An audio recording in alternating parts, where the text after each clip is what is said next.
আসসালামু আলাইকুম, আশা করি আপনারা সবাই ভালো আছেন। আজকে কালাই শাক তোলা হচ্ছে, দেশি চিংড়ি মাছ দিয়ে বড়া হবে। বাবা তুলতেছো তুমি? তুলতে পারো?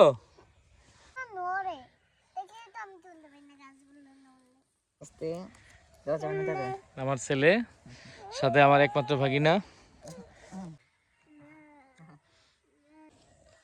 সুপারি বাগানের ভিতরে অল্প একটু জায়গায় কালাই শাক বুনেছিলাম।